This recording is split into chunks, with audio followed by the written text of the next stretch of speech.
ஆக்சுவலாக நிறைய பேர் வீட்டில் ட்ரை பண்ணி பார்த்துருப்பீங்க. வீட்டில் இருக்கிற இஞ்சி எடுத்து மண்ணில் போட்டு அது வளருமா வளராதான்னு செக் பண்ணி பார்த்துருப்பீங்க. அது எவ்வளோ நாள் ஆனாலும் பல பேருக்கு வளர்ந்துருக்காது. அது ஏன்னு பார்த்தோம்னா, இஞ்சி செடி முளைச்சி வரத்துக்கு ரொம்ப டைம் எடுத்துக்கும். நாம் வேறு அடிக்கடி தண்ணி ஊற்றுறதுனால மண் அதை சுத்தமாக அரிச்சு எடுத்துரும். அதனால தான் நம்ம போடுற இஞ்சி செடி மேக்ஸிமம் வளர மாட்டேங்குது. இதுக்கு என்ன பண்ணலான்னா, நல்லா வாடி போய் முளைப்பு வந்த இஞ்சியை பார்த்து நம்ம அதை நட்டு வச்சோம்னா அது முளைச்சி வரத்துக்கு நிறையவே பாசிபிலிட்டிஸ் இருக்குது. பட் அதுக்குமே அதிக தண்ணி ஊற்றக்கூடாது. ஓரளவு ஈரப்பதம் இருந்தால் போதும், தண்ணி தேங்கி நிற்கவே கூடாது. இதை மறந்துடாதீங்க. வணக்கம், இது தாவரமரம் யூடியூப் சேனல். இது வரைக்கும் மேக்ஸிமம் நம்ம நார்மலாக நம்ம வீட்டில் வளர்க்குற தாவரங்களை பற்றி தான் பார்த்துட்ருப்போம். இன்றைக்கி கொஞ்சம் டிஃப்ரெண்ட்டாக போய் நம்ம எங்கள் வீட்டில் இருக்க இஞ்சி செடி தான் ஹார்வெஸ்ட் பண்ண போகிறோம். இதை நான் விதைச்சி கிட்டத்தட்ட 6 மாதம் ஆக போகுது. பட் நிறைய கிளைகள் வந்திருக்கு. உரம் ஸ்பெஷலாக எதுவுமே போடல. இது வந்தால் வரட்டும், முதல் தடவை ட்ரை பண்ணுவோமேனு போட்டது தான். இப்போதைக்கு இஞ்சி பாருங்கள் எவ்வளோ நல்லா பெருசாக வந்திருக்கு. பட் மண்ணுக்கடியில் எவ்வளோ பெருசாக இருக்குதுன்னு தெரியாது. அது ஃபஸ்ட்டு எப்படி வரும்னு பார்த்துடலாம். அதுக்கு முன்னாடி அது சின்ன செடியெலாம் இருக்கும்போது எப்படி வளருங்கிறத பார்த்துடலாம். இங்கே பாருங்கள், என்கிட்ட இன்னும் கொஞ்சம் செடிகள் இருக்குது, அதை வச்சே காட்டுறேன். ரொம்ப சின்ன செடி அப்படி தான் இருக்கும். அதுக்கப்புறமா கொஞ்சம் கொஞ்சமாக துளிர் வரும், பக்கத்தில் கிளைகள் வரும். இங்கே ஒன்று பாருங்கள், இப்போ தான் வந்திருக்கு.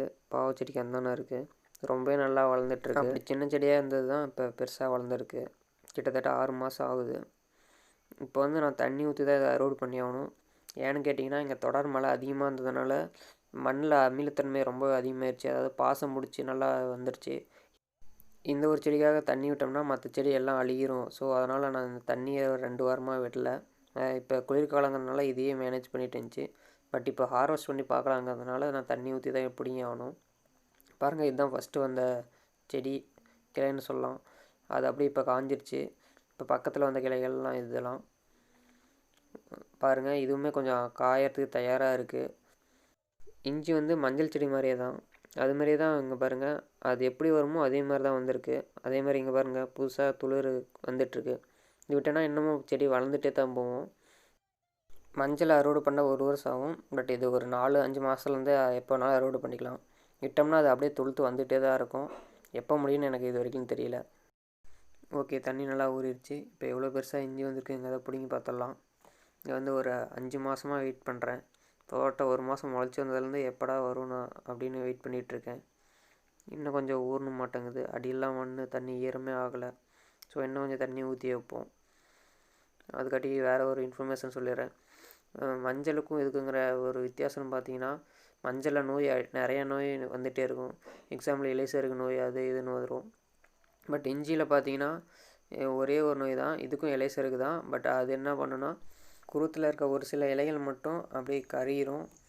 ஆனால் அதை பற்றி நம்ம ஃபீல் பண்ண தேவையில்ல. ஏன்னா இதுக்கு அடியிலேருந்து வெவ்வேறு துளிர்கள் வந்துக்கிட்டே இருக்கும். அப்புறம் இஞ்சி செடிக்கு அதிக அளவு தண்ணி தேவைப்படாது. மழை காலங்களில் நல்லா தண்ணியே ஊற்றலை, ஆனால் அது வந்துருச்சு. ஏன்னா மழை ஈரமே போதுமானது. நம்ம அதிக தண்ணி ஊற்றோம்னா இஞ்சி ஒரு சில டைம் அழுகிரும். நிறைய பேர் சொல்லியிருக்காங்க, தெரிஞ்சவங்க கூட, இஞ்சிக்கு அதிகமாக தண்ணினால அழுகி போச்சுன்னு. ஸோ இஞ்சிக்கு அதிக அளவு தண்ணி இருக்காத அளவு பார்த்துக்கோங்க. ஓகே, பிடிங்கியாச்சு.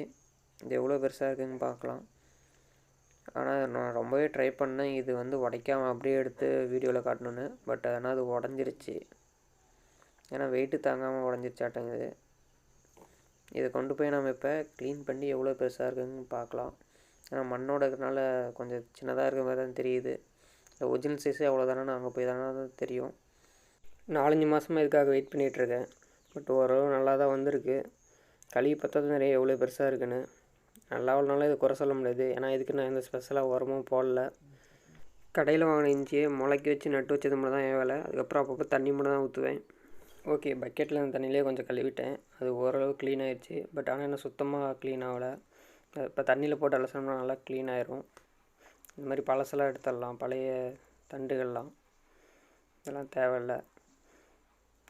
இலைகளை அப்புறமா கட் பண்ணிக்கலாம். எவ்வளோ பெருசாக அதுக்கு செடியோட ஃபுல்லாக பார்த்துட்டு அதுக்கப்புறம் கட் பண்ணிக்கலாம். இந்த தடவை புதுசாக ஒரு முயற்சி பண்ணலான்னு இருக்கேன். என்னென்னா, இப்போ நம்ம எடுத்துருக்க இந்த இஞ்சிவே டேரெக்டாக மண்ணில் உடனே போட போகிறேன். அது முளைச்சி வந்துதான்னு பார்க்கலாம். வந்துச்சுன்னா அதை பற்றி புதுசாக ஒரு வீடியோ போடுவேன் கண்டிப்பாக.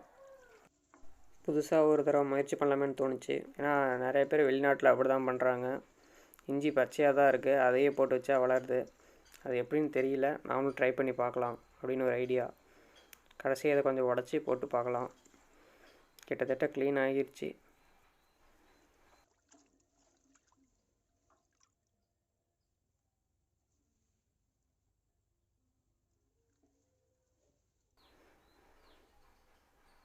ஓகே, க்ளீன் பண்ணி கொண்டு வந்தாச்சு. பாருங்கள், இதுதான் நம்ம தோட்டத்தில் விளைஞ்ச இஞ்சி. எதிர்பார்த்த அளவுக்கு இருக்குது. இன்னும் கொஞ்சம் ஊறியிருந்தால் இன்னுமே ரொம்ப சந்தோஷப்பட்டுக்கலாம். பட் உரம் போடாதனால அது ஊறலையாட்டுங்குது. இன்னும் கொஞ்சம் மொத்தமாக உருண்டையாக வந்திருந்தால் இன்னும் பெட்டராக இருந்திருக்கும். ஸோ அடுத்த தடவை ட்ரை பண்ணி பார்ப்போம். இன்னும் நிறைய இடத்துல போட்டு பார்க்கலான்னு ஒரு ஐடியா. இஞ்சி எப்படி வளர்க்கணுங்கிறத பற்றின ஃபுல் டீட்டெயில் இருக்கிற வீடியோ அப்கமிங் வீடியோஸில் பார்க்கலாம். இதில் முக்கியமான விஷயம் என்னென்னா, நம்ம விதைக்கு சூஸ் பண்ணுற இஞ்சி தான் ரொம்ப முக்கியம். அதை மட்டும் சரியாக சூஸ் பண்ணிட்டோம்னா அது ரொம்ப நல்லா வந்துடும். இங்கே பாருங்கள், நான் இத்தலோண்டு சின்ன பீஸாக தான் போட்டேன். அது இப்போ இவ்வளோ பெருசாக வளர்ந்து நிறையா இஞ்சி கொடுத்துருக்கு. 6 மாதம் ஆச்சு. இஞ்சி நம்ம மார்க்கெட்டில் வாங்குறது அப்படியே போட்டோம்னா சரியாக வளராது. அதுக்கு மேலே நல்லா வாழை விட்டு முளை போந்ததுக்கப்புறமோ இல்லை துணியில் போட்டு மூடி வச்சு லைட்டாக தண்ணி தெளித்து முளை போந்ததுக்கப்புறமோ போட்டோம்னா அது நல்லா வரும். இப்போ நான் ஒரு டெஸ்ட் பண்ண போகிறேன். இதெல்லாம் உடச்சிருக்கேன் பார்த்தீங்களா, இதை கொண்டு போய் மறுபடியும் ஊனி வைக்க போகிறேன். இப்படி நல்லா வந்துருச்சுன்னா அது வருதுங்கிறத பற்றி சொல்லிடுறேன் உங்களுக்கு. வருமா வராதான்னு ஒரு ஆராய்ச்சி தான் பண்ண போகிறேன். அதுவும் வெயிட் பண்ணி பார்க்கலாம் நல்லா வருதான்னு. ஓகே, இஞ்சி அறுவடை பண்ணி முடிச்சாச்சு. அதுவும் ஓரளவு நல்லாவே வந்திருக்கு. இதே மாதிரி வெவ்வேறு தாவரங்களோட அறுவடை வீடியோஸை அப்கமிங் வீடியோஸில் பார்க்கலாம். ஏற்கனவே கொஞ்சம் பார்த்துருப்போம், பட் அதெல்லாம் ரொம்பவே கம்மி தான். இதுக்கு மேலே தான் நிறையா வீடியோஸ் பார்க்க வேண்டியது இருக்குது. ஸோ புதுசாக பார்க்குறவங்க யாராவது இருந்தால் சப்ஸ்கிரைப் பண்ணி வச்சுக்கோங்க. அப்கமிங் வீடியோஸில் நிறையா பார்க்கலாம். இன்னும் நிறைய ஸ்வீட் பொட்டேட்டோ ஹார்வெஸ்ட் இருக்குது. அதுக்கப்புறம் சூரியகாந்தி இப்போ ரெடி ஆகிட்டுருக்கு வீடியோ. அதுக்கப்புறம் இன்னும் கேரட் இருக்குது, காலிஃப்ளவர் போட்டிருக்கேன், அதை பற்றியும் பார்க்கலாம். இன்னும் புது புது வீடியோஸ் நிறையா பார்க்கலாம். ஸோ அடுத்த வீடியோ போகிற வரைக்கும் கொஞ்சம் வெயிட் பண்ணுங்கள். கேரட்டில் வேறு புதுசாக ட்ரை பண்ணியிருக்கேன். அதுவும் ஓரளவு தான் வந்திருக்கு. இதுதான் இது ஸ்வீட் பொட்டேட்டோ, இது காலிஃப்ளவர் அண்ட் கேரட் செடிங்க. ரொம்ப நல்லாவே வந்துட்டுருக்கு அந்த குளிர்கால பயிர்கள்லாம். அதெல்லாம் அறுவடை முடிஞ்சதுக்கப்புறம் எப்படி வளர்க்குறதுங்கிறத பற்றி ஃபுல் வீடியோஸ்லாம் பார்க்கலாம். ஸோ லைக் அண்ட் சப்ஸ்கிரைப் பண்ணிக்கோங்க.